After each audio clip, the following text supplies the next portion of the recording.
Labdien, jā, kārtējs stāsts par to, ka vārsts tas ir vienkārši pieslēdz un aizmirs. Te būs tālāk darba sarakstā ar kolēģiem par tiem vārstiem. Konteksts ir tāds, ka sistēma aprīkota ar vārstiem un katra telpa ir CO2 regulators, ar kuru iespējams, kurš rēģi vada principā tos vārstus.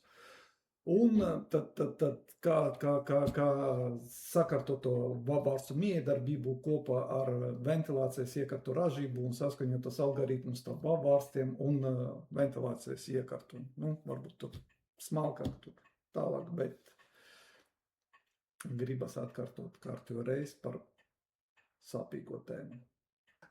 Pārliku tagad uz šo tabulu no projektētā informāciju, telpa VAF diametrs.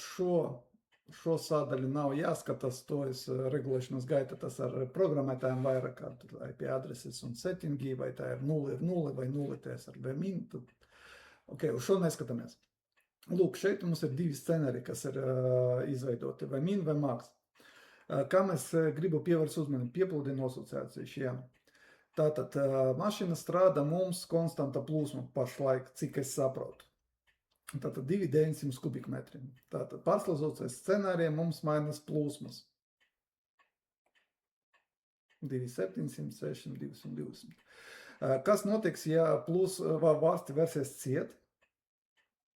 Mašīna mēģinās nodrošināt šo plūsmu un cels ražību, cels apgriezienus. Vārsti taisas ciet, mašīna ceļ apgriezienus augšā. Rezultāts sistēmas svilpos nežēlīgi.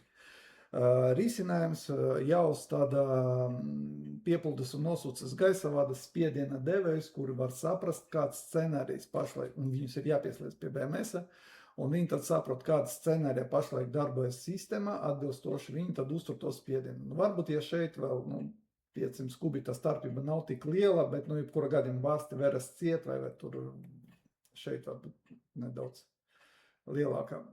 Versies ciet vai vaļā, tad ar šo spiedienu viņa ierobežos to ventilātoru maksimālo ražību, stabilāk strādās. Tur ir jāsaprot, šeit ir vēl netik būtiska tā starpība, bet vienalga tai kopēja ražībai būtu jābūt nedaudz mazāk par šo minimālo plūsmu, lai nerastos konflikts starp valsti un iekartu. Tas ir viens jautājums. Nākošais jautājums par to, ka mums katra telpa tur atrodas CO2 devēja, un tie CO2 arī ietekmē vārsta darbību režīmus. Ja mēs saliksim šeit arī divas galīgie režīmi, CO2 minimālais un CO2 maksimālais, tad CO2 minimālais, kad nav neviena, viss ir aizvērts, vai tur, nezinu, ok, potenciāli skatāmies. Man ir jāsaprot, kā viņam ir jāsaprot. Tikai 1000 kubi. Ja CO2 maksimālais visur, tad ir 4000, kas ir virs projekta plūsmu.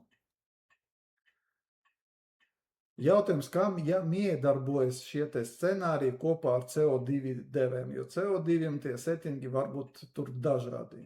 Kā tad viņam ir jābūt, kā viņus iestādīt, ja kaut kur ir pat daudz, mums vienalga ir jānodrošina šo plūsmu. Kaut kam drīkst vērties vaļā, kaut kam nedrīkst vērties vaļā, jo šeit ir pēc būtības katra telpa var kaut kas mainīties.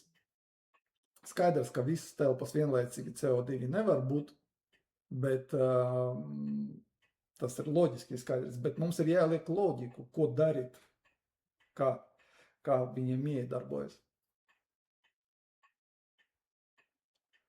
Pēc būtības vienkāršākais risinājums, ko es redzu šī situācija, palaist to mašīnu uz maksimālu plūsmu, cik viņa var, pie šiem